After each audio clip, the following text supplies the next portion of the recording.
Fueron los masones, los ideólogos de la independencia de América. ¿Cuál fue el verdadero motivo del encuentro histórico entre San Martín y Bolívar? History presenta un especial revelador sobre la conspiración más brillante de los últimos 200 años.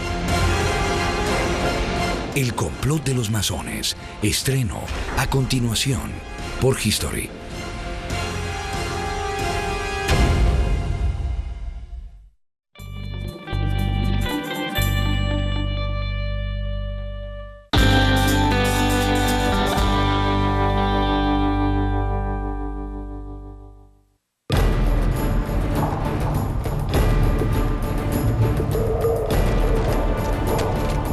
La libertad de América Latina aún guarda muchos secretos. ¿Hubo un único cerebro ejecutor detrás de las ansias libertadoras de todo el continente? ¿Se ejecutó un plan que había delineado un masón inglés para extender el poder británico en América? Los héroes del continente tuvieron que moverse sigilosamente, conspirando, buscando aliados y tomando decisiones que no todos podían llegar a comprender. ¿Cuánto tuvo que ver la masonería en este proceso?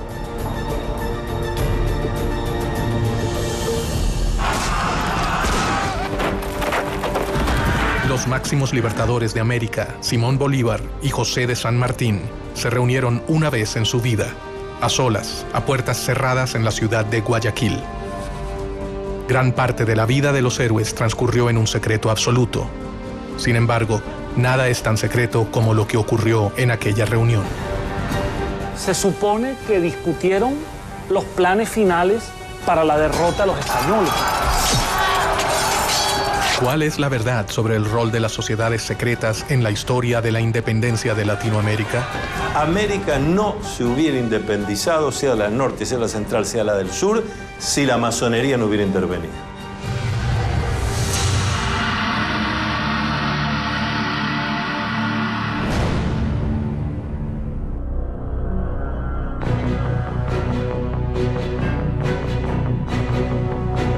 A lo largo de la historia, las sociedades secretas han manejado planes y alianzas ocultas para llevar a cabo sus objetivos.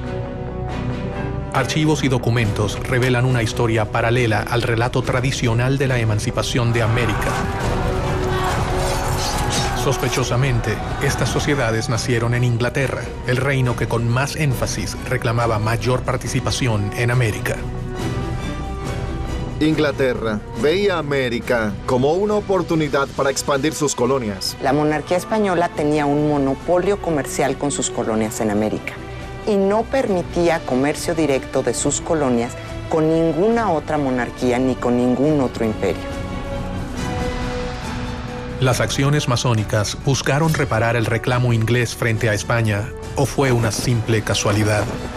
Gran Bretaña tenía un problema muy serio porque nosotros éramos consumidores, pero que no podíamos consumir si no fuera a través del contrabando.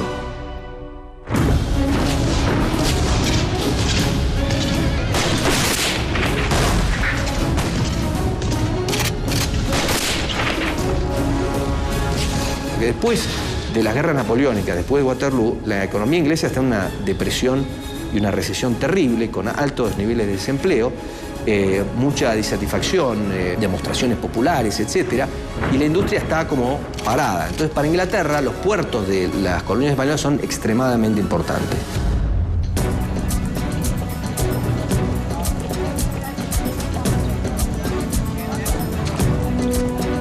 Inglaterra era el lugar ideal para que germinara un plan que podía cambiar el orden mundial para siempre.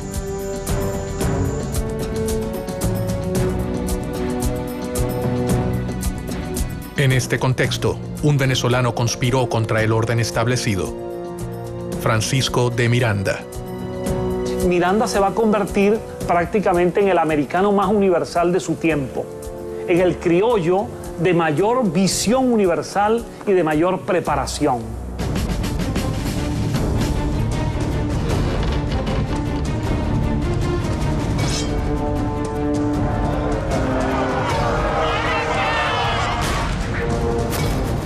Tras haber vivido la independencia de los Estados Unidos y la Revolución Francesa, Miranda desarrolló una obsesión: que América Latina siguiera el mismo camino de emancipación. Él fue responsable de formar a los máximos líderes del continente, entre ellos a Simón Bolívar, José de San Martín y Bernardo de O'Higgins. Francisco de Miranda sabía que no se había embarcado en un plan sencillo, pero confió en el apoyo de sus hermanos masones. Él no fue el primero ni el único, pero sí un eslabón fundamental en una larga cadena de secretos y conspiraciones. Si existió un gran plan masónico, como el que decía Barruel respecto a la Revolución Francesa, es difícil decir que había un gran plan masónico. Lo que sí había era que había muchos masones que adherían a los ideales de la Revolución Francesa y que querían traer esos ideales a América. Los masones fueron temidos por el poder conservador, pero en secreto, gran parte de los máximos representantes de las monarquías pertenecieron a las sociedades. Desde ministros hasta reyes han abrazado en privado las ideas que rechazaban y condenaban en público. Porque acuérdense que en todo el feudalismo, el rey o el señor feudal estaba allí, se decía, por indicación divina.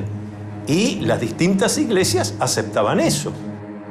La masonería nació mucho tiempo antes de que la Revolución Americana comenzara a gestarse. Sus primeros objetivos fueron muy diferentes a los que terminaron adoptando a lo largo de su historia. Esta sociedad de constructores de obras sacras se convierten en una sociedad civil.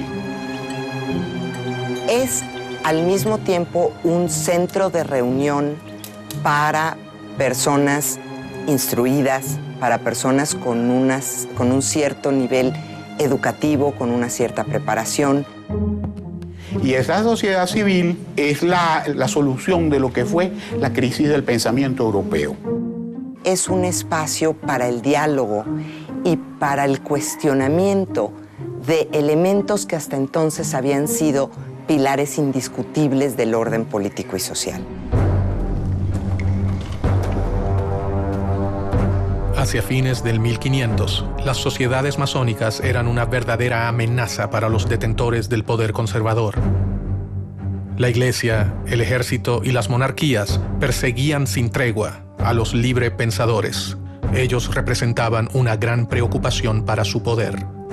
El valor más importante para defender que tiene un masón es la libertad. Entonces, todos aquellos regímenes dictatoriales, despóticos o dogmáticos han visto un peligro en la masonería.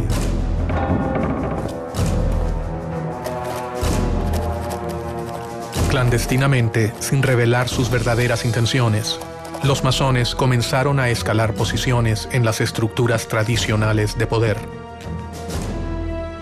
Los personajes políticos más importantes que se unen en la masonería lo hacen generando una especie de clientela política dentro de los masones y al mismo tiempo tratando de descubrir toda esta parte secreta, atractiva, interesante que proporciona la masonería.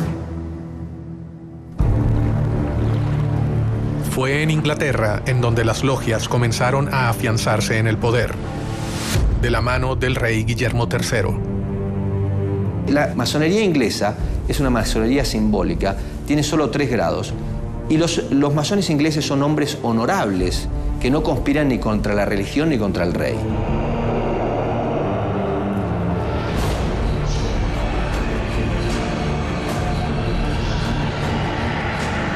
Gracias al impulso de Guillermo III, la Gran Logia Inglesa se creó en Londres en 1717.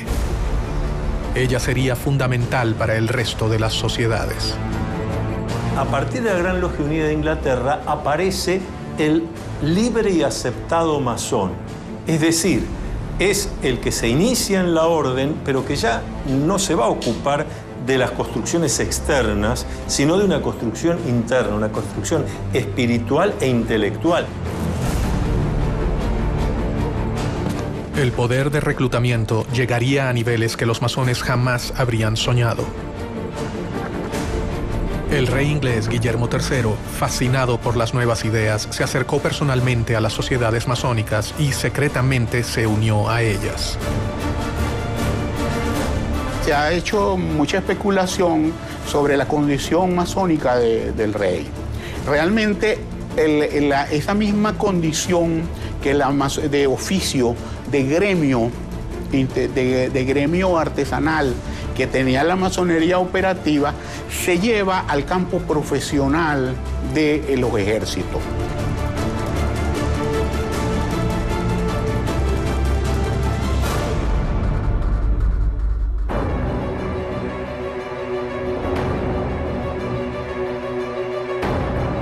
El accionar del rey inglés traería nuevos aires para la masonería europea. Se fundan logias en países como Irlanda, Escocia, Francia y Alemania. En 1726, la Gran Logia Inglesa abrió una sucursal en Gibraltar y en 1728 en Madrid y en Portugal, y al año siguiente en París. Pero la fascinación por las nuevas ideas no quedaría relegada a la corona británica. Años antes del comienzo de las luchas libertadoras en América, un hombre en la corte de España leyó una realidad de una manera totalmente innovadora y comenzó a idear planes para cambiar al mundo. Pedro Pablo Abarca de Bolea, el conde de Aranda. El conde de Aranda resultó ser un personaje muy importante en la historia de las colonias españolas en las Américas. Permitió el funcionamiento y la organización de tanto ideas de la Ilustración como reformas administrativas y propició en algunos sentidos la formación de algunas burguesías en el ámbito de España. Hay quienes creen que el conde de Aranda alcanzó los más altos grados de la masonería europea y que llegó a ser uno de los hombres más poderosos por debajo del rey de España. Su influencia sobre el trono y su compromiso con sus ideas podían cambiar al reino español para siempre.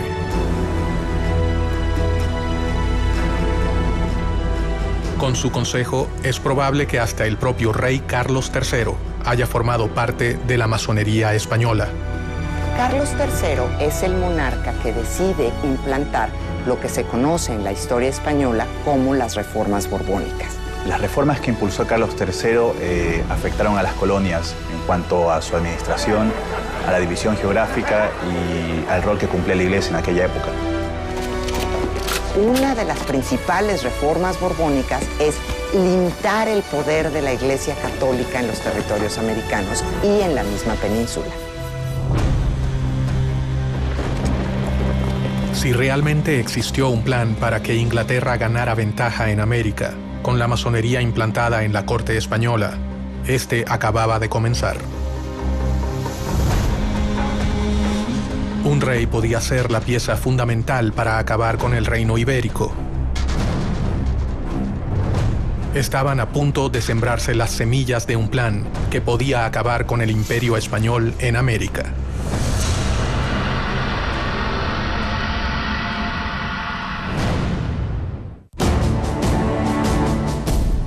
La masonería es una de las redes de sociedades secretas más importantes de la historia. Su organización cambió el rumbo de las relaciones entre América y Europa. Los grandes líderes de la independencia americana eran masones. Miranda, San Martín, Bolívar y O'Higgins fueron grandes maestros. ¿Qué intereses se ocultaban detrás de los planes masónicos? ¿Quiénes se beneficiaban?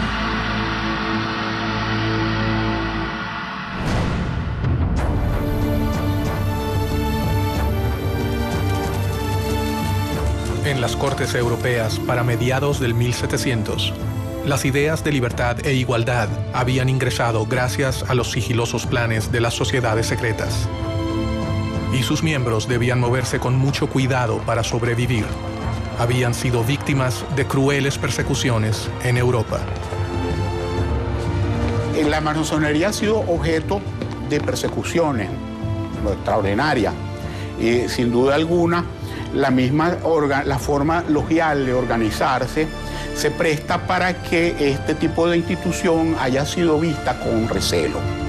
Dentro del trono, el hombre de mayor confianza del rey Carlos III era masón. El conde de Aranda había logrado que sus ideas influenciaran a la corona, pero si era descubierto, perdería, además de sus cargos, su vida.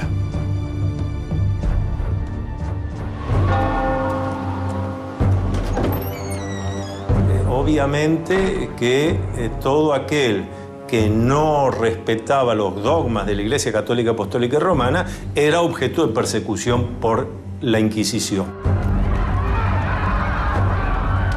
La Iglesia tenía para los masones, eso eran las mismas causas de herejía o la podría ser hasta la hoguera. Ningún masón podía violar los secretos de la orden y cualquier desliz podría finalizar en la muerte. En masonería existe un juramento de conservar el secreto.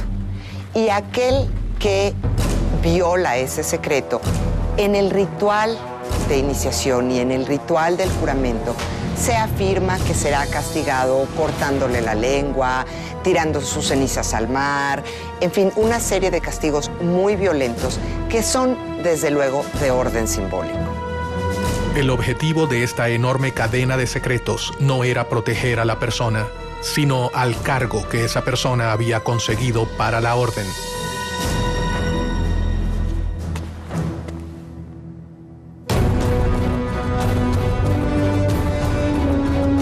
Bajo un gran secreto, el conde comenzó una lucha contra los poderes tradicionales. Todo hombre de poder tiene sus enemigos y el conde de Aranda no era la excepción. Tenía tantos enemigos dentro de la corte, como por ejemplo Manuel de Godoy, quien terminó ocupando su lugar, y enemigos obviamente en el exterior y dentro de la iglesia. En medio de aquellos cambios, comenzó a firmar resoluciones que atacaban directamente a su enemigo más poderoso, la iglesia.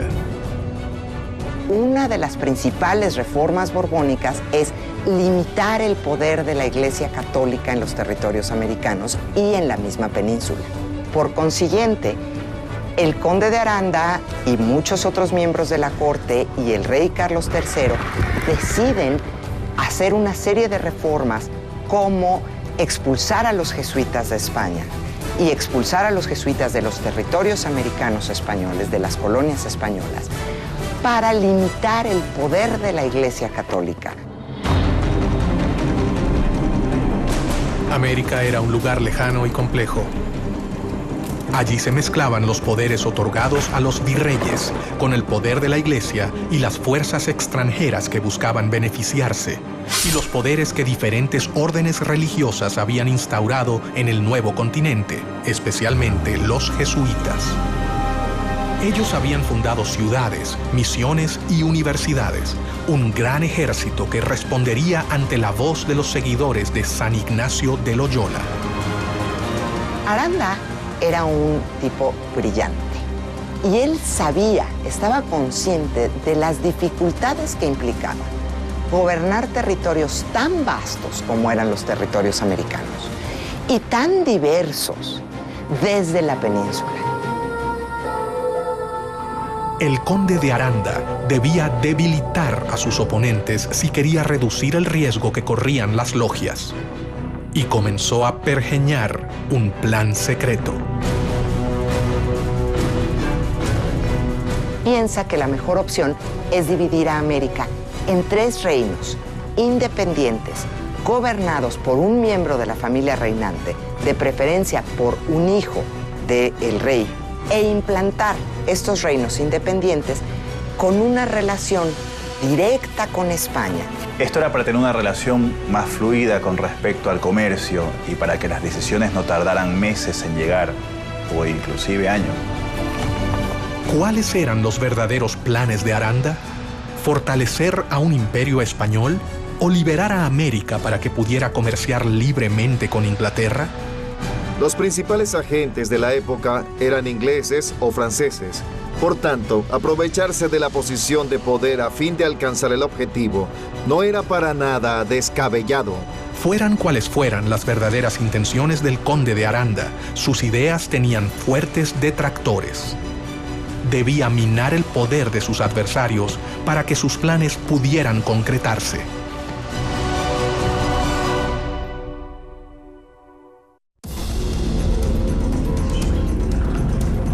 Los jesuitas habían creado una red de misiones y universidades en América que les confería un lugar privilegiado dentro del Nuevo Mundo. Los jesuitas, la Orden, la Compañía de Jesús, ha formado históricamente una organización dentro de la Iglesia Católica que se ha distinguido por algunos principios.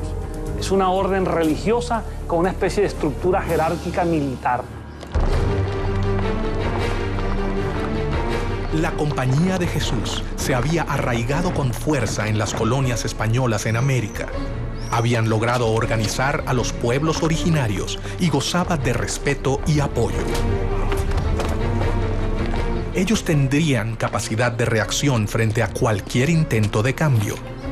Ahí hay varias contraposiciones, ¿no? Porque tanto el Marqués de Pombal, primero en Portugal y luego Aranda en España, van a impulsar procesos de modernización dentro de las coronas que replanteaban los mecanismos de conquistas que tenían en América Latina. El conde de Aranda consideraba que los jesuitas jamás habrían aceptado sus propuestas sin pelear. Enfrentarse a su poderosa organización habría sido fatal, así que ideó un plan para lograr sus objetivos. Y esta fue una de las causas para que los criollos empezaran a sentirse violentados por la corona española, pues sintieron que no se respetaba el papel de una institución que para ellos había sido siempre tan importante como era la Compañía de Jesús.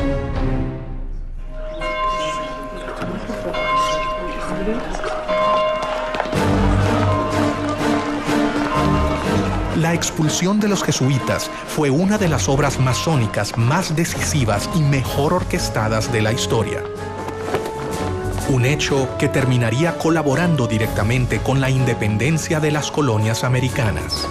¿Cómo hacen para la expulsión de los jesuitas? Fue un plan coordinado de una manera extraordinaria. Ellos mandaron a todos los lugares donde había una congregación jesuita y asignaron la fecha para abrir los sobres. El conde de Aranda, gestor de esta acción, asestaba así un certero golpe al corazón de la iglesia. El plan que comenzaba a delinearse acabaría con el poderío del reino español.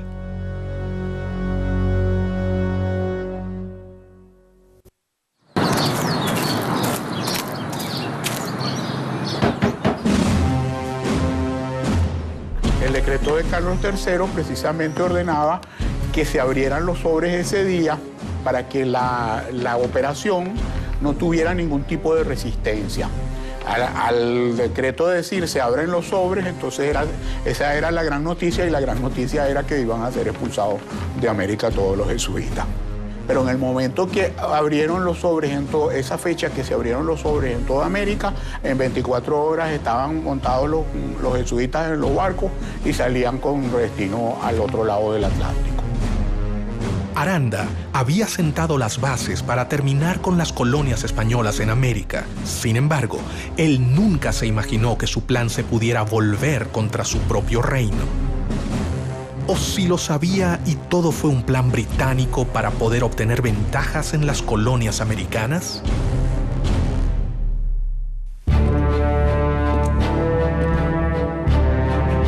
Pero no solo desde España se ideaban planes para las colonias. Inglaterra había enviado a sus posesiones en América a un importante masón que también tenía sus planes para el nuevo continente: Edward Trelawney. Él fue el gobernador británico de Jamaica entre 1738 y 1750 aproximadamente. A partir de 1739, en la isla de Jamaica, se instaló la primera filial de la Gran Logia de Inglaterra, una de las primeras al sur de Norteamérica. La masonería llegó a América desde fechas muy tempranas. Llegó primeramente a Estados Unidos. En 730 la trajo Benjamin Franklin a las 13 colonias americanas y se extendió bastante en las colonias norteamericanas. Posteriormente arribó a mediados del siglo XVIII a algunas de las colonias inglesas, especialmente a Jamaica. De la mano de muchos ingleses como Trelawney, las sociedades arribaron a América y desde allí dieron inicio a sus objetivos. La masonería estaba fortalecida en Inglaterra, así que Londres sería el lugar perfecto para ejecutar cualquier tipo de conspiración que los favoreciera. Inglaterra nunca ha tenido en política exterior razones idealistas. Inglaterra ha tenido siempre intereses. Después de la independencia de sus colonias americanas, Inglaterra ve necesaria la exploración de nuevos horizontes. Trelawney tenía un plan que elaboró detalladamente durante los 15 años que gobernó la isla. España debía compartir los beneficios de las colonias de América con la corona británica. Trelawney creía que España no tenía los derechos comerciales exclusivos con América. La situación del monopolio comercial de España era completamente injusta. Él manejaba dos opciones: un plan de conquista que resultaba costoso y prácticamente imposible, o impulsar la independencia para las colonias españolas. Muchas veces se olvida el tema de que no se podría haber hecho todo lo que se hizo sin el financiamiento necesario. Y ese financiamiento se acordó dentro de las logias. ¿Por qué un masón y agente del gobierno británico manejaba un plan tan similar a las logias españolas? ¿Casualidad? En cuestión de la masonería, suele preguntarse si había una casualidad con los planes de la masonería y los planes de Inglaterra. Pues la masonería era inglesa y era francesa. Mientras Aranda buscaba dividir las colonias para beneficiar a España, Trelawney pensaba que dividiéndolas se beneficiaría a Inglaterra. Es muy simple.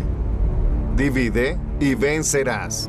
Si bien ninguno de ellos fue capaz de llevar a cabo su propósito, un grupo de hombres americanos, más de 50 años después, comenzarían a conspirar para que el plan se cumpla.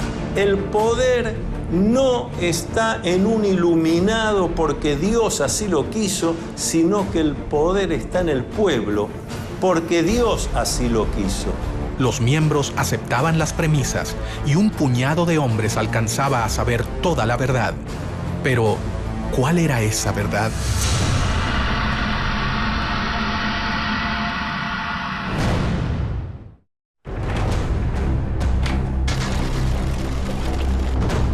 Lentamente, las logias comenzaron a llegar a América Latina y los masones llevaban las primeras sociedades al nuevo continente.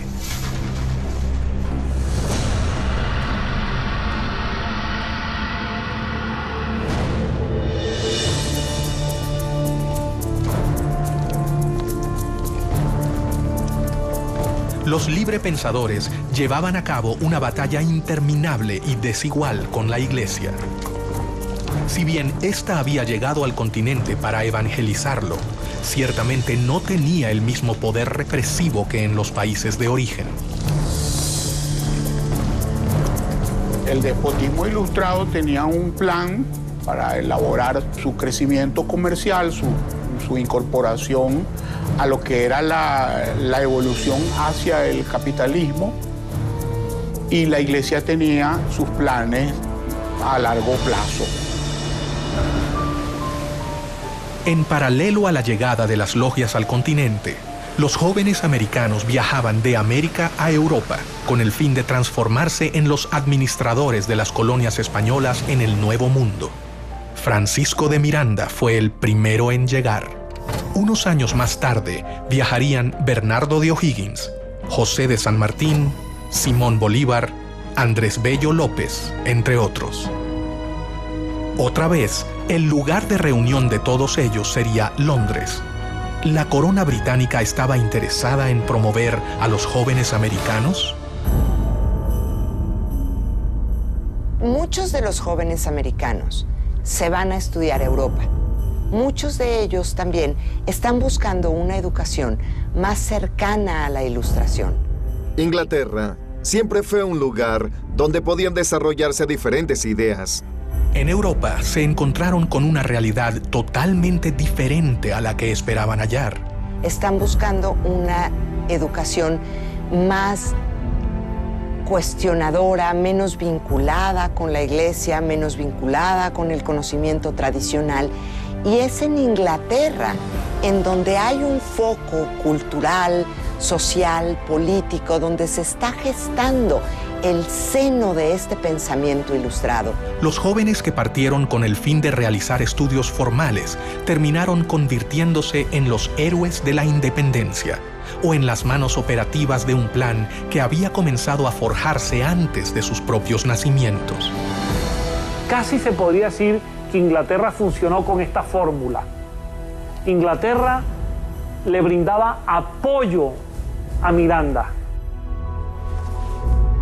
Francisco de Miranda, el americano más universal, se convertiría en una pieza clave de los planes independentistas. Miranda es un personaje muy interesante, porque es un personaje que tiene una carrera increíble antes de llegar a América, antes de llegar a tratar de impulsar la independencia de América. Es general del ejército francés, pelea en la Revolución Francesa, pasa por la corte de Catalina la Grande en San Petersburgo, vive en Londres y se conecta y está mano a mano con personajes importantísimos de la política inglesa.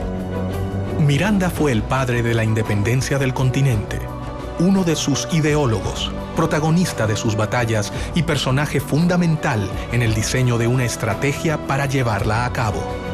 Miranda es un gran conspirador. Miranda es el gran arquitecto de la revolución, el gran arquitecto del proceso independentista. Miranda viajó hacia España en 1771, donde su vida cambiaría para siempre y con ella el futuro de todo un continente. Sus contactos con la masonería le permite vincularse a Inglaterra para después convencer y sumarse con ciertas masones que estaban convencidos de que era necesario un proceso de emancipación para propiciar el libre comercio contra España. Ya en Europa, el joven Miranda comenzó su carrera militar para obtener el cargo de capitán en el ejército. Lo que hay que decir de Francisco de Miranda es que es un esclarecido.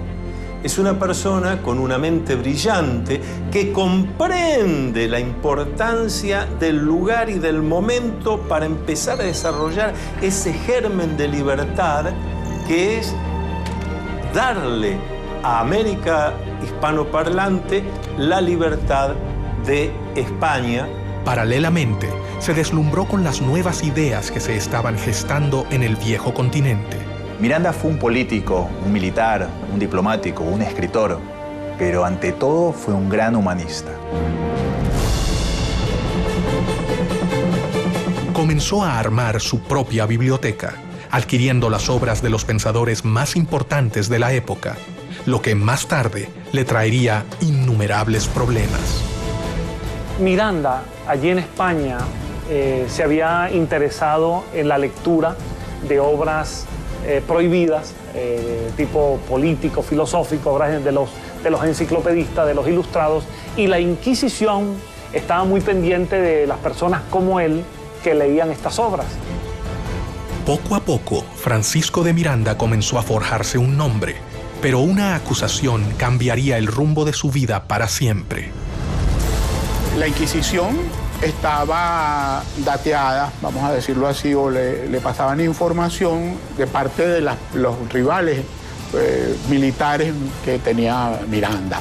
Se le acusaba de tener libros prohibidos y por eso tuvo que prácticamente venirse con Cajigal. Cajigal hace una jugada que le permite a Miranda escapar de la Inquisición.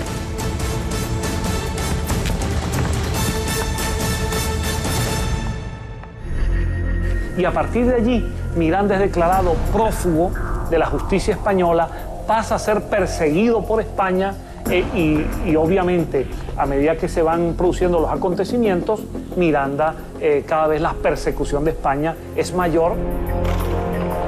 El 10 de julio de 1783 llega a los Estados Unidos. Ya se ha producido la declaración de la independencia, el hecho independentista de Estados Unidos, y Miranda se apasiona por ese proceso. Y Miranda va a viajar por distintas ciudades de los Estados Unidos, tratando de tomar contacto con esa realidad, con las causas que llevaron a la independencia, con la manera como los Estados Unidos de América se ha independizado de Inglaterra y sobre todo toma contacto con los ideales de los independentistas norteamericanos.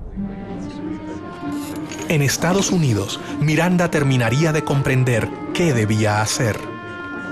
Había llegado al país que acababa de independizarse y allí conoció a los grandes protagonistas de la independencia.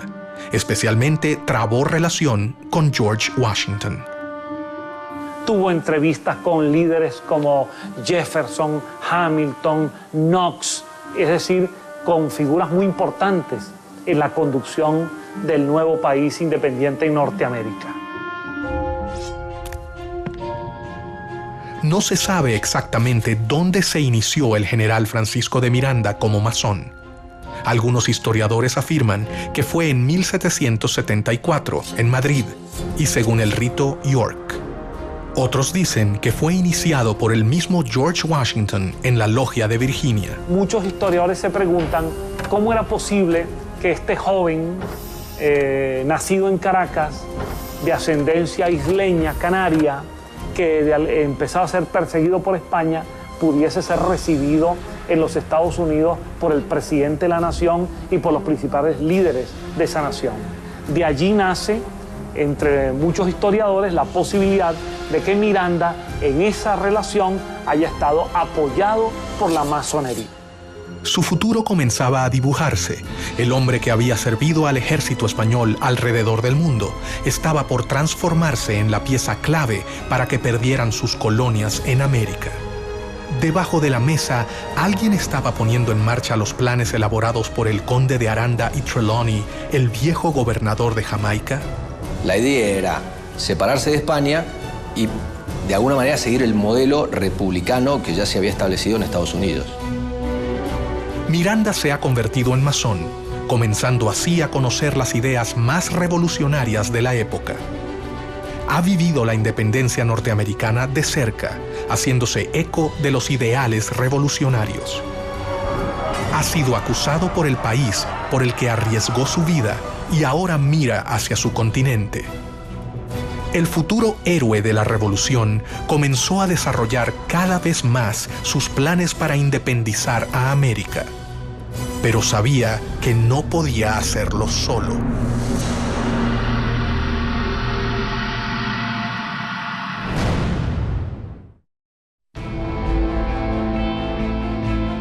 Francisco de Miranda fue un hombre inquieto, curioso. Sus múltiples misiones y su vida aventurera lo llevaron a convertirse en masón, donde sus ideas políticas cambiarían para siempre. Había estado en Estados Unidos apenas después de su liberación. Regresaba a Europa y, sin saberlo aún, sería protagonista de otro de los hitos de la historia, la Revolución Francesa.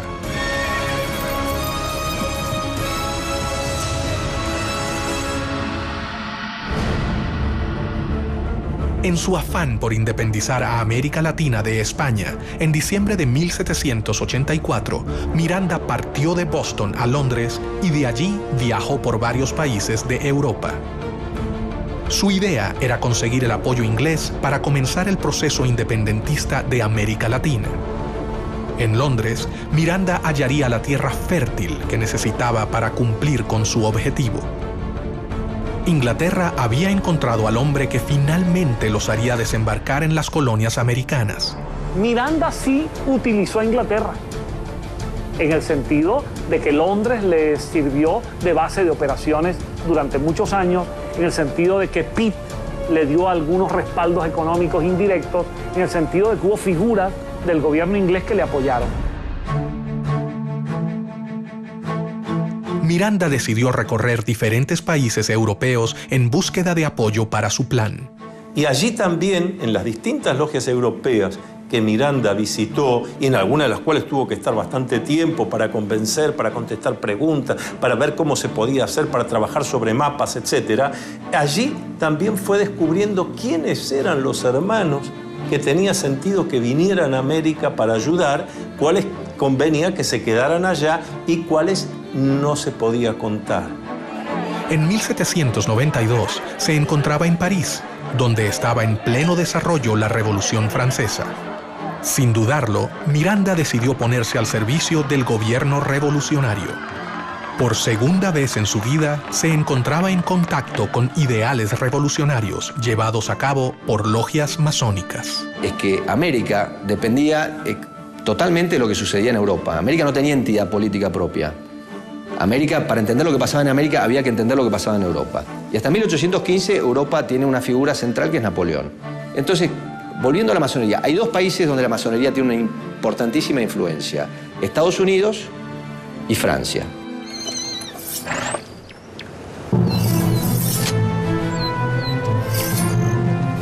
La Asamblea Legislativa, el gobierno francés en la época, lo destinó a Bélgica y Holanda para defender a la Francia revolucionaria del ataque de los ejércitos absolutistas. En aquellas tierras demostró su talento como militar y su enorme valor por defender los ideales revolucionarios. Francisco de Miranda entra con un contrato de mariscal de campo y entra en un momento donde los girondinos están tomando parte activa en este proceso. Es muy interesante porque el sector al cual Miranda está vinculado es al de los girondinos, y en Caracas se le acusaba más tarde de jacobino. Gracias a su aporte en Francia, Miranda se convirtió en el único latinoamericano cuyo nombre figura en el Arco del Triunfo.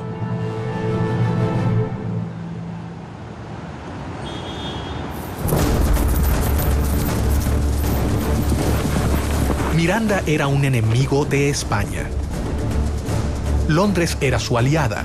Allí sabían que él era la persona indicada para llevar a cabo el plan que desarrolló Edward Trelawney. Los británicos están desarrollando su mercado. Los británicos se están convirtiendo en dueños de los mares.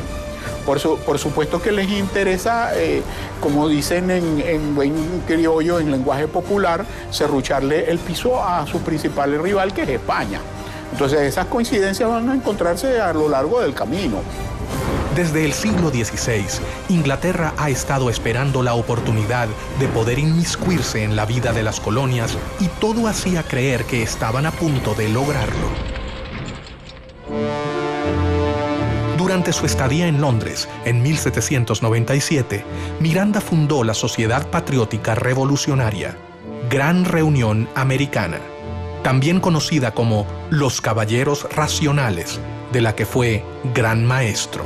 Esta Gran Reunión Americana fue fundada por Francisco de Miranda, un venezolano, y que la fundó con el apoyo de la Gran Logia de Londres. Era una organización de corte estrictamente política que tenía como objetivo lograr las independencias de los dominios españoles en América. Entonces, toda esta narrativa de alguna manera vincula a Inglaterra con la independencia de las colonias españolas. La logia se reunía en su propia casa en Grafton Street 27. Allí comenzó a congregar a los jóvenes americanos que llegaban a Europa. Miranda había tejido una red epistolaria. Bueno, el trabajo de Francisco de Miranda es el trabajo de alguien que se empeña en difundir, y difundir como se hacía en aquella época, escribiendo cartas, dando conferencias a muy pocos, hablando cara a cara con unos y con otros, porque no había medios de difusión masiva. En estas reuniones comienza a preparar su plan más oculto. Estaba dispuesto a ofrecer su vida por la libertad de su continente y pensaba que un gran número de americanos seguirá su camino.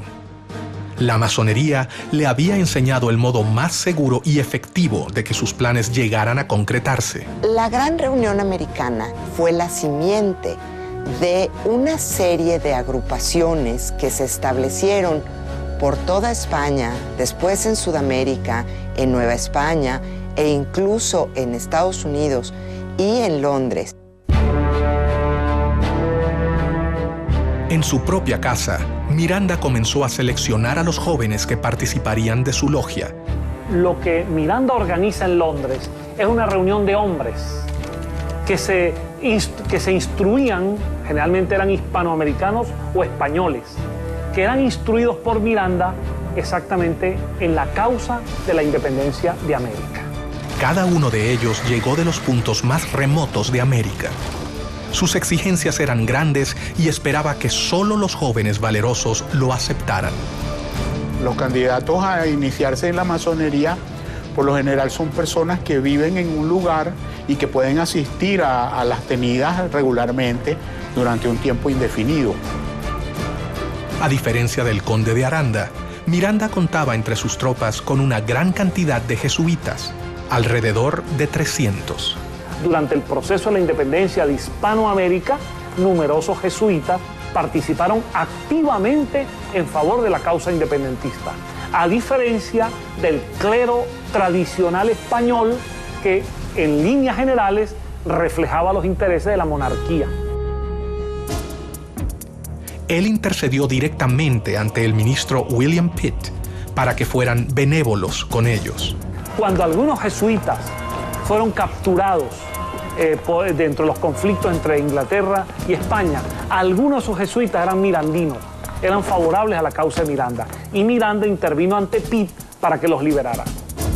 Más rápidamente de lo que creían, los enemigos de España se unían. Increíblemente, el plan del conde de Aranda estaba por tomar forma, pero no se realizaría para proteger al reino.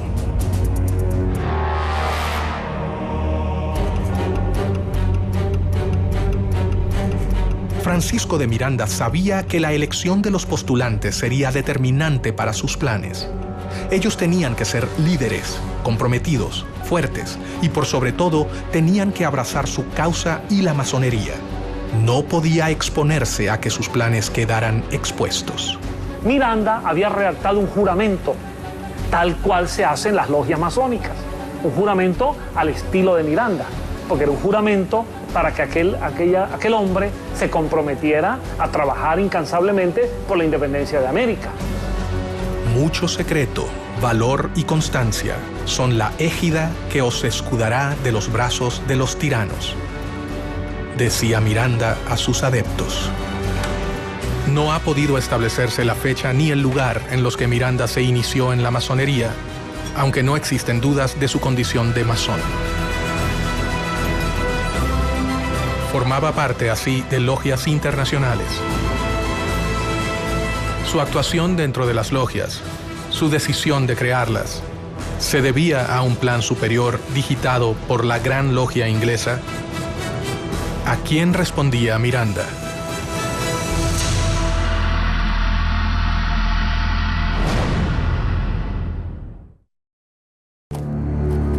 Lentamente, Miranda se acercaba a sus objetivos.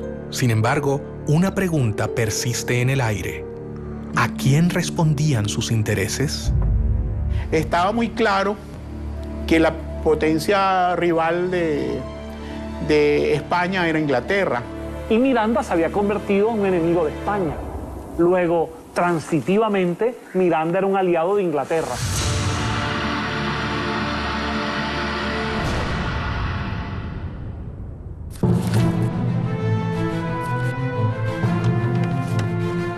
Casualidad o no, el plan elaborado por Miranda y las logias parecía responder palmo a palmo al plan creado cerca de medio siglo antes por otro masón, perteneciente a la Gran Logia de Inglaterra, el gobernador de Jamaica, Edward Trelawney.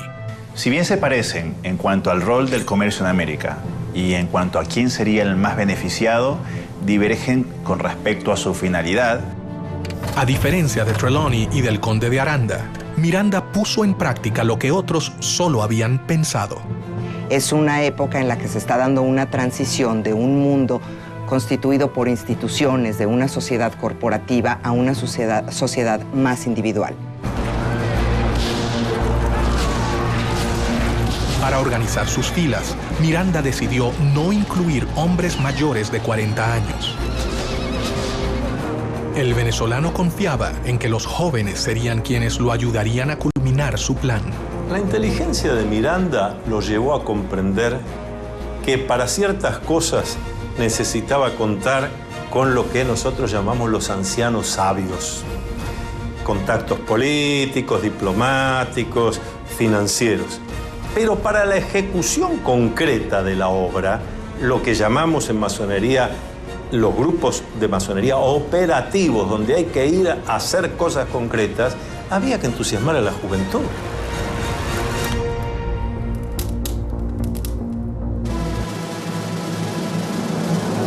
Poco a poco, un plan se hacía evidente.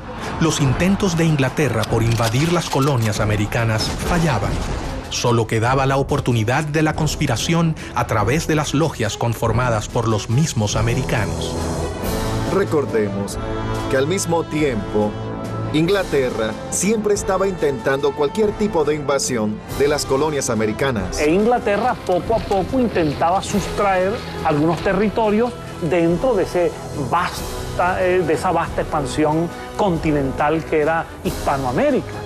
Era como una obsesión de adueñarse de nuevas tierras. Las diferentes logias mirandistas que se habían creado en Europa comenzaron a trabajar en pos de la emancipación de América.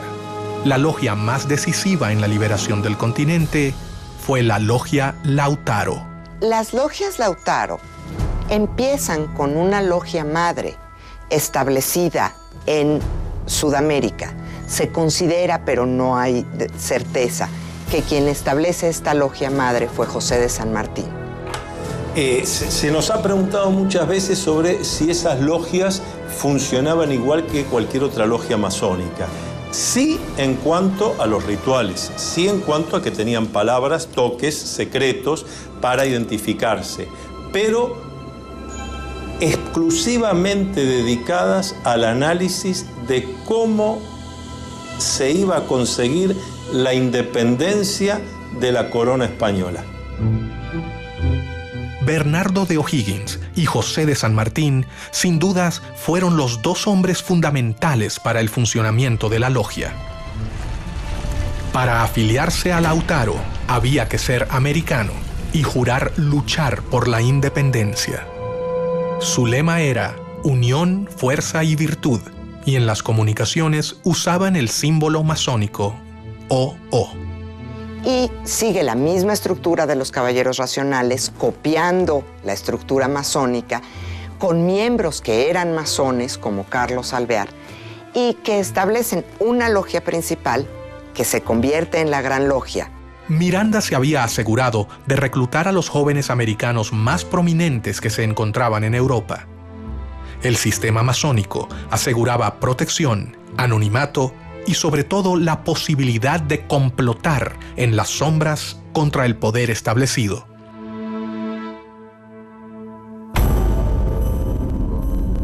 Mientras que las logias se afianzaban en América, sus líderes debían tomar las precauciones necesarias para proteger a sus miembros. La clave de la supervivencia se encontraba en sus intrincadas estructuras, su complejo modo de ingreso y su compromiso de silencio. Las logias que operaban aquí practicaban rituales masónicos que tenían que ver más que nada con el sistema de grados. Según el grado que cada hermano tenía dentro de la logia, era el conocimiento de la parte del plan que tenía. El ascenso del grado tiene que ver con la lealtad que hayas demostrado a la causa de la independencia o a la causa de los gobiernos independientes. Las logias Lautaro tienen solamente 5 grados y el último grado está destinado para los líderes militares, que son aquellos que van a controlar, que son aquellos que van a llevar el mando de las armas en las independencias y después, mediante las armas, van a sostener los gobiernos independientes recién establecidos. Ninguno tenía todo el plan. De manera tal que si alguno de los hermanos hubiera caído en manos del enemigo y bajo tortura se hubiera visto obligado a revelar algún secreto, el secreto que revelaba era apenas un trocito de la totalidad.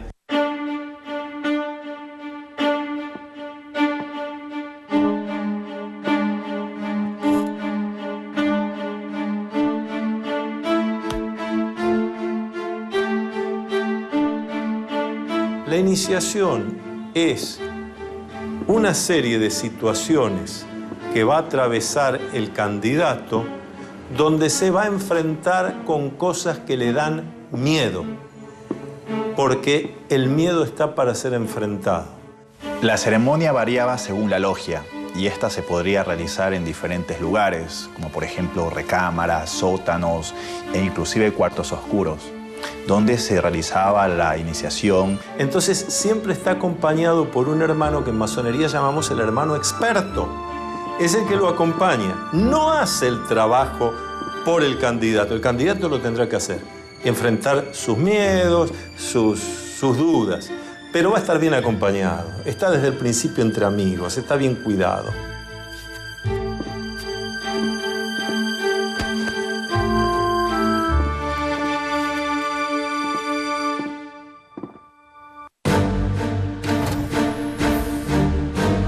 Uno de los primeros en unirse a la logia fue Bernardo de O'Higgins.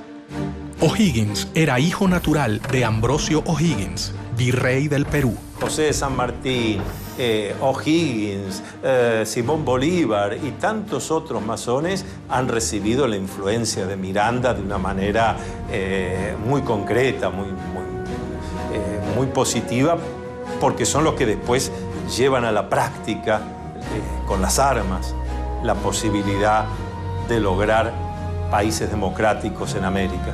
A los 15 años fue enviado a estudiar a Londres y allí conoció a Miranda. Miranda le inculca a O'Higgins, a través del diálogo, a través de la lectura, dos cosas fundamentales: ideas de libertad y espíritu de lucha, para lo cual Miranda llega a convertirse en un completo maestro para O'Higgins. En 1801, Miranda le encomendó a O'Higgins que fundara una logia Lautaro de caballeros racionales en Cádiz. Hay 3 documentos importantes sobre la Sociedad de Caballeros Racionales y esos documentos de alguna manera nos dan algunas pautas de lo que pudo haber sido esta sociedad, qué vinculación tuvo con la masonería y qué vinculación tuvo con la logia Lautaro. Miranda le escribió un texto que concluía: «Leed este papel todos los días durante vuestra navegación y destruidlo enseguida. No olvidéis ni la Inquisición, ni sus espías, ni sus sótanos, ni sus suplicios». En logias como las lautarinas, los secretos eran más imprescindibles, porque ahí había una guerra. Entonces, en medio de una guerra había necesarios los secretos, la inteligencia, la contrainteligencia. La logia comenzaba a convocar a los jóvenes más prometedores del continente, quienes estaban unidos entre sí por un lazo mucho más grande que el de la voluntad política. Ellos compartían todo un sistema secreto de fraternidad y solidaridad que habían comenzado a completar con un solo objetivo: terminar el dominio español en el continente.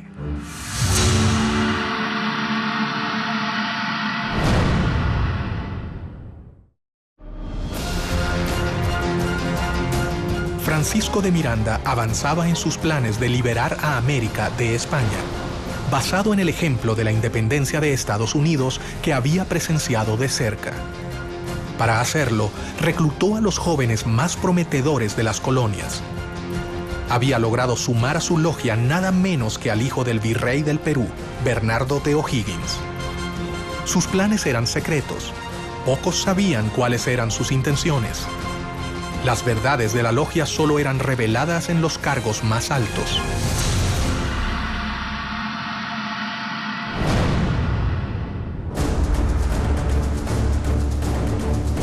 Rápidamente, O'Higgins se convirtió en una persona de confianza del gran ideólogo de la independencia latinoamericana. En una de las tertulias que solían compartir, Bernardo le narró la historia del cacique Lautaro. Miranda, inspirado en su vida, bautizó así su logia.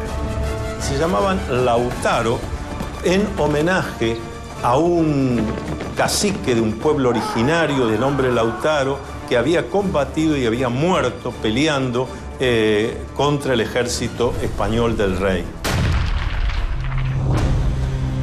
Entre los amigos de Miranda se encontraba su compatriota Juan Bolívar, el padre de Don Simón, a quien conocería en el primer viaje que éste realizó a Europa. Una relación compleja, no una relación fácil. Vamos a ubicarnos históricamente. Miranda nace en Caracas en 1750. Bolívar nace en Caracas en 1783. Cuando Bolívar está naciendo en Caracas, Miranda está en los Estados Unidos, concibiendo a sus 33 años toda la relación de conocimiento de la independencia de los Estados Unidos y proyectando su lucha independentista en América. De modo que la diferencia de 33 años es muy significativa para entender la relación entre estos dos gigantes de la independencia americana. Bolívar llegó a Cádiz en 1803 y rápidamente fue admitido en la sucursal de la Gran Logia Americana, la Sociedad de Caballeros Racionales. Mientras que sus seguidores comenzaban a prepararse en Europa, Miranda decidió intentar realizar la primera revolución. El objetivo sería su país natal, Venezuela. Se habla de un intento fallido, una intentona de golpista incluso de Francisco de Miranda en Coro y en Ocumare. Esto es una historia muy interesante porque ahí hay un inicio de la independencia.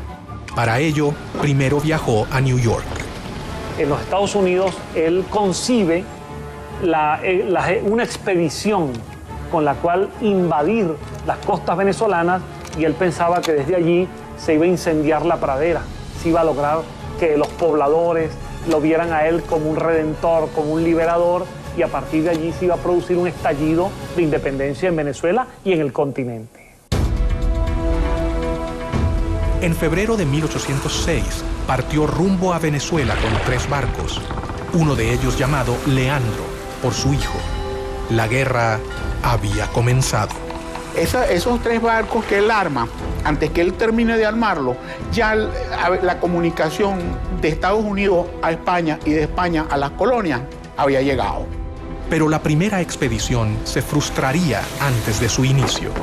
Primero, desembarca en Ocumare de la Costa, 1806, y es repelido, es descubierto por los españoles y las embarcaciones en que él venía son cañoneadas. Pero ¿qué pasa con Miranda en el 58 Grafton Way? Él regresa con su esposa, la madre de Leandro, Miranda, que después fue presidente del Banco Inglés en Venezuela años más tarde. Si eso le dice algo, bueno, yo lo dejo allí con esa interrogante. Y él logra huir en el Leander, logra huir y refugiarse en las Antillas, pero las otras 2 embarcaciones terminan siendo apresadas por los españoles e incluso son ahorcados la mayor parte de los que venían como tripulantes y como guerreros en esas embarcaciones. Pero el hecho es que él sigue pensando en que el momento de la independencia de América ha de cuajar en algún momento. Y va a comenzar el periodo londinense en que Miranda concibe la lucha por la independencia desde Londres de otra manera. Lo primero que hace es fundar un periódico, El Colombiano. De modo que Miranda, además de un gran memorialista, Miranda se convierte en un pionero del periodismo también.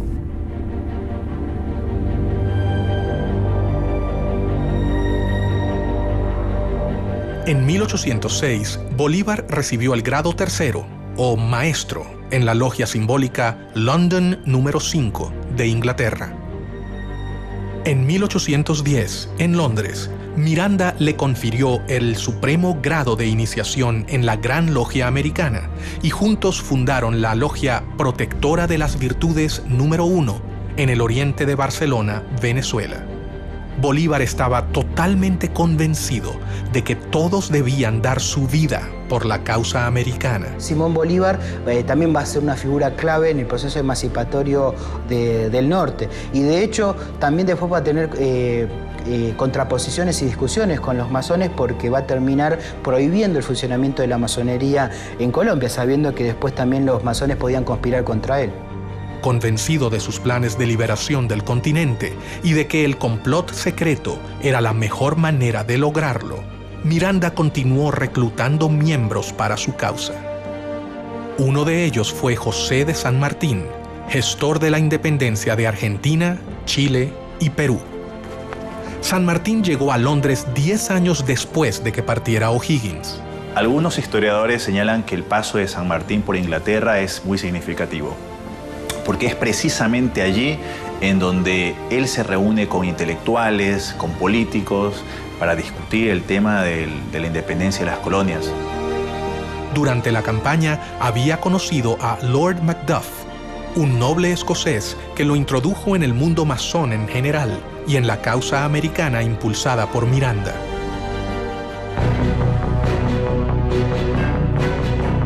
Fue allí donde San Martín hizo contacto por primera vez con círculos de liberales y revolucionarios que simpatizaban con la lucha por la independencia americana. Si San Martín fue un agente inglés, es una gran pregunta. A los pocos que han sostenido que es así, han tenido que ser, han sufrido la ira del dogma sanmartiniano. ¿Cómo poder decir semejante cosa? El centro de difusión y reclutamiento continuaba siendo Londres. Allí, según algunas fuentes, San Martín se reunió con sus compatriotas Alvear y Zapiola. ¿Por qué razón San Martín se incorpora a esta logia? Es otro de los grandes misterios. Se incorpora después de haber estado casi un año en los campamentos del ejército inglés en Portugal. ¿Cuánto sabía el reino inglés de lo que sucedía dentro de su territorio? La realidad es que tenemos que entender qué es lo que significa la palabra agente.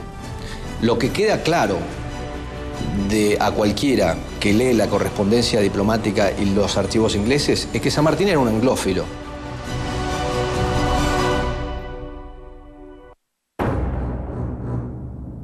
Miranda sabía que había logrado dar el primer paso. Las logias en Europa se fortalecieron y sus miembros estaban totalmente convencidos de la necesidad de la independencia. El siguiente paso era mucho más arriesgado. Se debían fundar filiales en el continente americano. Se establece una gran logia principal que se considera la logia madre y después se van estableciendo logias y grandes logias por todos los territorios sudamericanos y se vuelve la estructura en la que se apoyan estos líderes para atraer partidarios, para agrupar en esas logias a todos los que están buscando las independencias hispanoamericanas y una vez que se consiguen, para endoctrinar en los nuevos principios republicanos, liberales, a los que van a ser los líderes, los directores, los gobernadores de los nuevos países hispanoamericanos que se establecerán inmediatamente después de la consecución de las independencias. Miranda había logrado reclutar a los hombres más prometedores. Su plan estaba en marcha, pero el poder de España era superior a la resistencia que podían brindarle los futuros ejércitos revolucionarios. La realidad es que era una conspiración lo que querían los caballeros racionales, porque de alguna manera estaban conspirando contra el rey de España, porque querían implantar en América la independencia y la Constitución. Y eso era anatema para el sistema monárquico. Los viajes de formación de los jóvenes latinoamericanos en Europa tocaban su fin. Tras haber concluido sus estudios militares y haberse formado en las ideas del humanismo, los futuros administradores de las colonias volvían a sus hogares, pero no regresaban con la idea de mantener la administración colonial. Ellos regresaban con un nuevo objetivo: liberar a sus tierras de España. Miranda lo había logrado. Una compleja red de sociedades se había formado a lo largo de todo el continente. La independencia latinoamericana estaba en camino.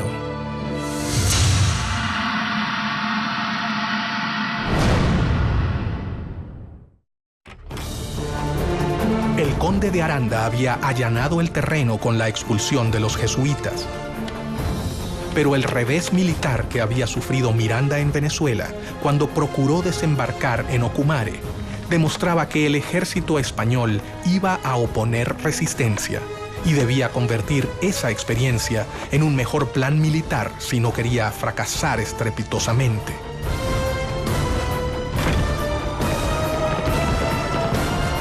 La Francia post-revolucionaria iba a crear una ventana de oportunidad única. ¿Estarían Miranda, San Martín, Bolívar y O'Higgins a la altura del desafío?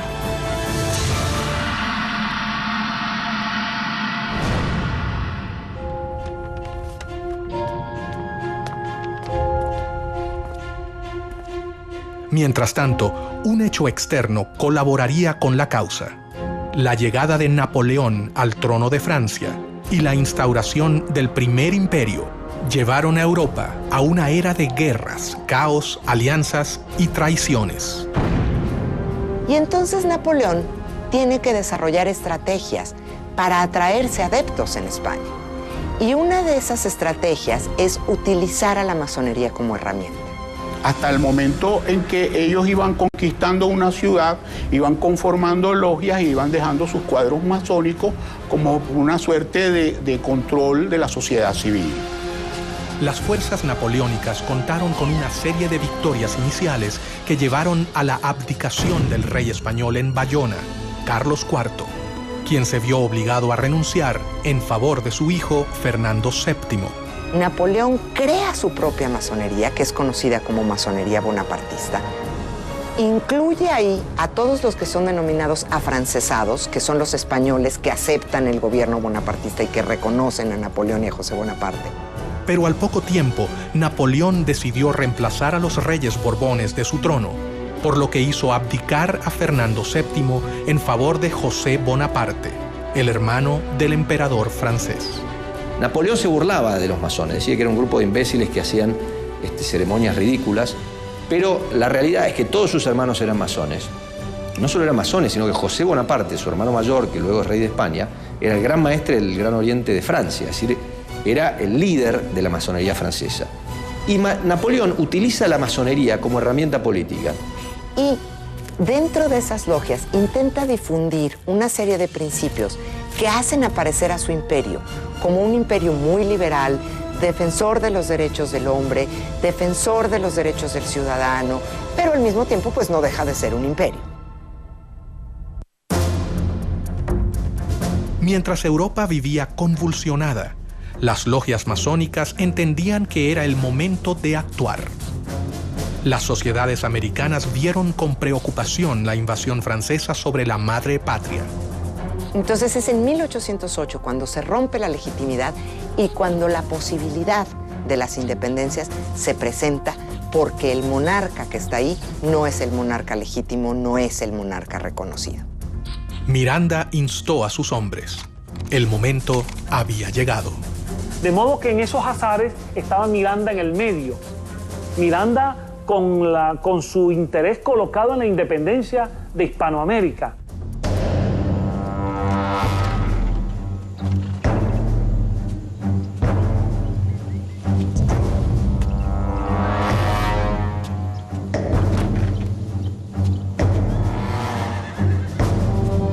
La primera logia masónica mexicana se creó en 1804, a principios de la lucha por la independencia en Ciudad de México, en la calle de las Ratas, número 8.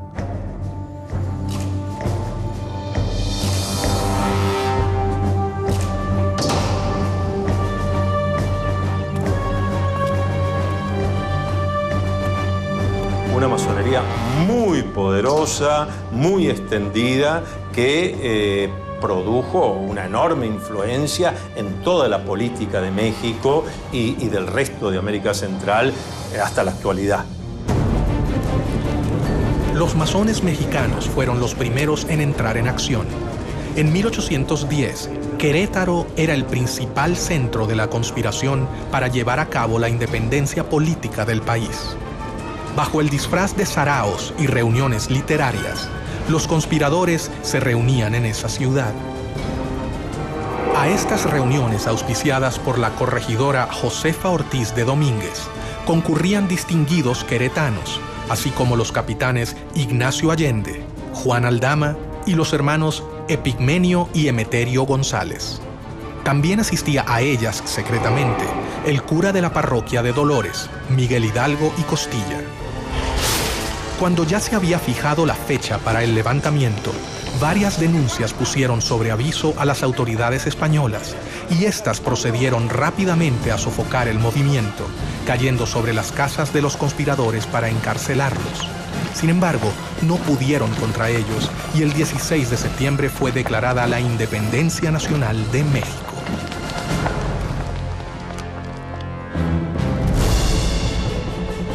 Bolívar y Miranda se reunieron en Londres, dispuestos a no posponer más sus planes independentistas.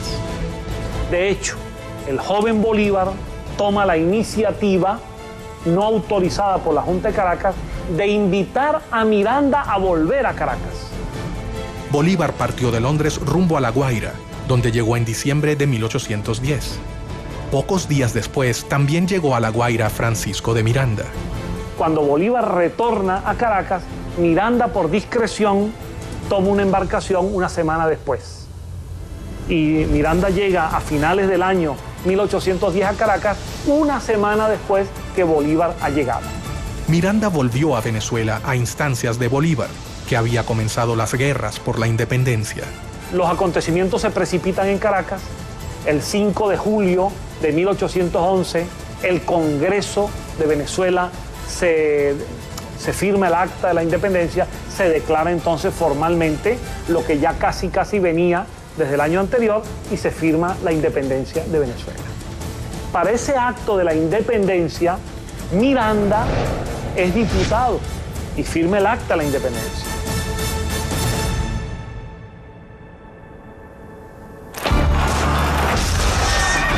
Miranda fue nombrado generalísimo del ejército venezolano, pero tras una serie de reveses militares, tuvo que capitular. Una de las causas que han forzado a Miranda a capitular es la pérdida de Puerto Cabello, que era la primera plaza militar de Venezuela. ¿Y quién estaba al frente de la plaza de Puerto Cabello? El coronel Simón Bolívar. Miranda y otros 400 patriotas a los que al capitular se les había prometido la posibilidad de exiliarse, fueron apresados. Fue tomado prisionero por un grupo de oficiales venezolanos, entre ellos Simón Bolívar. Y cuando ve a Bolívar, a Miguel Peña y a otros más que lo estaban deteniendo, Miranda exclama en una de las frases que más ha marcado el destino venezolano, una frase dramática hasta el día de hoy.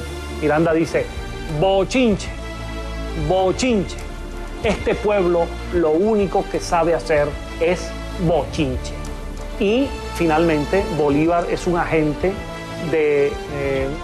histórico de aquellos que lamentablemente intervinieron para que Miranda fuese detenido. En mi opinión, un verdadero lunar en la historia de Simón Bolívar, la detención de Miranda. Las revoluciones habían comenzado. Los resultados hasta el momento eran confusos. El plan había sido preparado paciente y ordenadamente. Los masones no podían contar con un mejor contexto para ejecutar sus planes de independencia.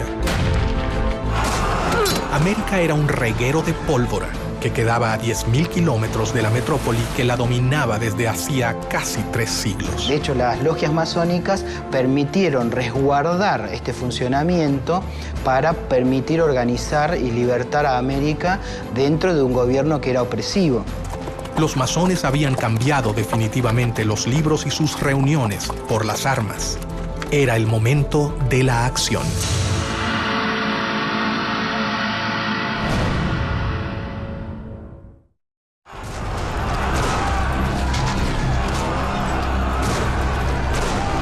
Con el poder de la monarquía española debilitado por la invasión napoleónica, el plan de liberación avanzaba en un caos metódico.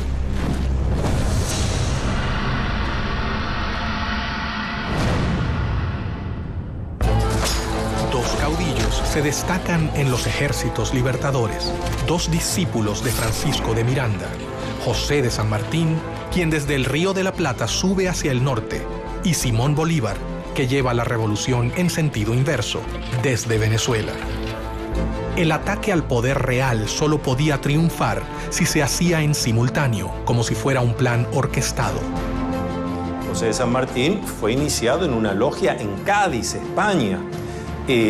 Desarrolló toda su carrera masónica hasta llegar al grado de maestro masón, porque él había hecho un juramento como militar, él había jurado defender al rey de España y a lo que el rey de España dispusiera. Y ahí se ve la grandeza masónica de San Martín, que a pesar de en ese momento ser atacado por muchos de los que hasta ese momento habían sido sus compañeros, él decide ponerse por encima y hacer lo que había que hacer.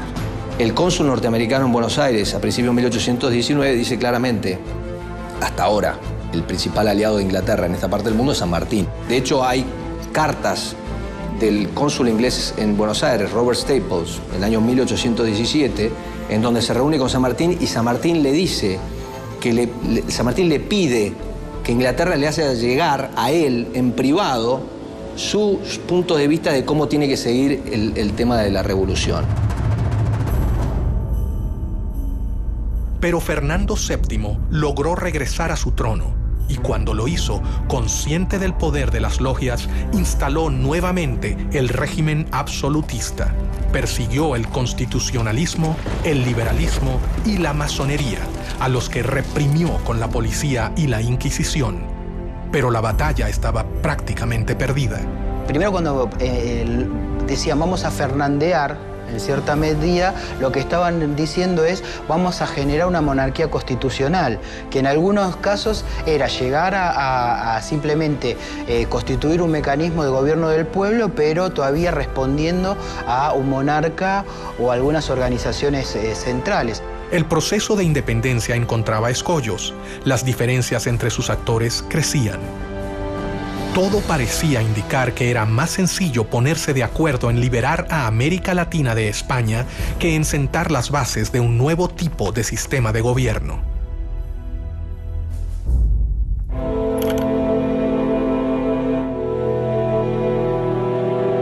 Mientras sus hombres cumplían un sueño de más de 100 años de espera, Miranda fue trasladado a España y murió en una cárcel antes de que la emancipación finalizase. El venezolano murió solo, pero sus ideas ya parecían ser realidad.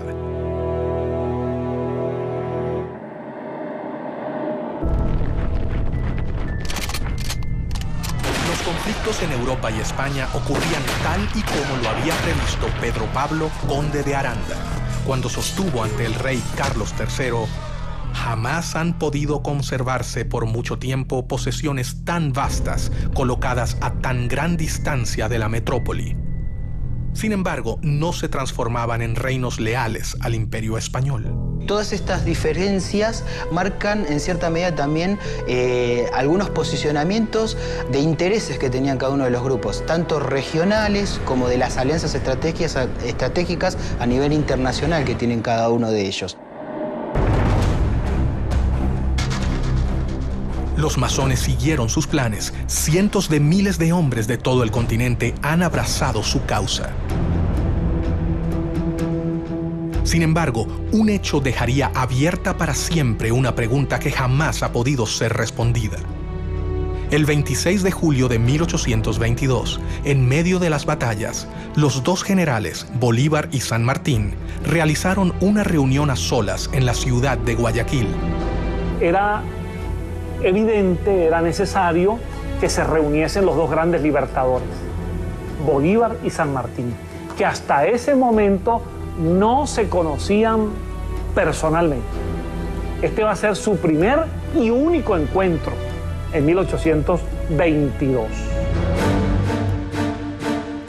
Ellos conversaron y esas palabras que nadie jamás supo cambiarán la historia del continente. ¿Qué ha pasado ahí? ¿Qué ocurrió? Se ha especulado mucho, pero no lo sabemos. Pero no lo sabemos precisamente porque como buenos masones conocían todos los secretos y algo los lleva a tomar esas decisiones. Bajo una de las versiones más popularizadas, por ejemplo, en la Argentina, la influencia inglesa fue bastante nefasta y de alguna manera impidió que San Martín terminara su tarea liberadora y que de alguna manera lo forzó a retirarse de América en su entrevista con Bolívar. Tras conversar a solas, los hombres se despidieron.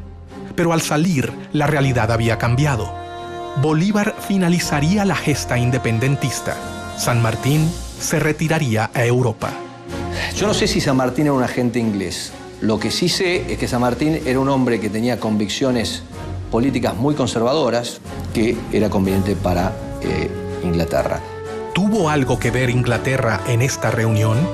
El hecho es que los historiadores, algunos historiadores, han registrado que el propio saludo que se dan San Martín y Bolívar al conocerse en Guayaquil es un saludo típicamente masónico.